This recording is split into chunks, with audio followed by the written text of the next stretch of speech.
ಸುಡುಬಿಸಿಲಿನ ಬೇಗೆಯಲ್ಲಿ ಬೇಸತ್ತಿದ್ದ ಮಂಗಳೂರು ನಗರದಲ್ಲಿ ಬೇಸಗೆಯ ನಡುವಿನಲ್ಲೇ ಮಳೆರಾಯ ಆರ್ಭಟದ ಎಂಟ್ರಿ ಕೊಟ್ಟಿದ್ದಾನೆ. ನಿನ್ನೆ ಸಂಜೆಯಿಂದಲೇ ಸಿಡಿಲು ಮಿಂಚು ಆರ್ಭಟಿಸಿದ್ದು ರಾತ್ರಿ 9:30 ಬಳಿಕ ಧೋ ಎಂದು ಮಳೆರಾಯ ಸುರಿದು ಬಿಟ್ಟಿದ್ದಾನೆ. ನಗರದಲ್ಲಿ ಬೇಸಿಗೆಯ ನಡುವಿನಲ್ಲೇ ಮಳೆರಾಯ ಆರ್ಭಟದ ಎಂಟ್ರಿ ಕೊಟ್ಟಿದ್ದಾನೆ.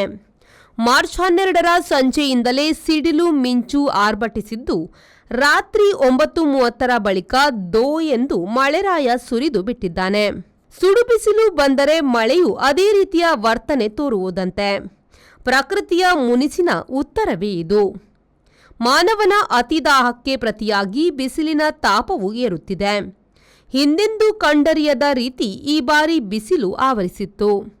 ಉತ್ತರ ಕರ್ನಾಟಕದ ಬಿಸಿಲಿನ ಝಳದ ರೀತಿ ಇದೇ ಮೊದಲ ಬಾರಿಗೆ 40 ಡಿಗ್ರಿ ದಾಟಿದ ಬಿಸಿಲು ಬಂದಿತ್ತು.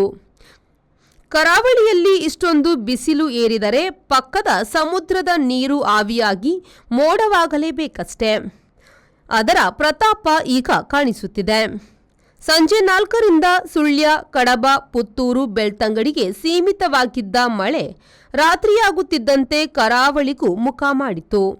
ದಕ್ಷಿಣ ಕನ್ನಡ ಜಿಲ್ಲೆಯಾದ್ಯಂತ ಮಳೆಯಾಗಿದ್ದು ಬಳಲಿ ಬೆಂಡಾಗಿದ್ದ ಇಳೆ ಚೂರು ಉಸಿರು ಎಳಕೊಂಡಿದೆ. ಆದರೆ ಮಂಗಳೂರಿನ ಕಾಂಕ್ರೀಟ್ ಕಾಡಿನಲ್ಲಿ ಎಷ್ಟು ಮಳೆ ಬಂದರೂ ಅಷ್ಟೇ, ಮಳೆ ಬಂದ ವೇಗದಲ್ಲೇ ಇಳಿದು ಹೋಗುತ್ತದೆ. ಮಳೆಯಾದರೆ ಮಳೆ, ಇಲ್ಲದಿದ್ದರೆ ಖಾಲಿ ಖಾಲಿ. Manjunath Prasad, V4 news, Mangaluru.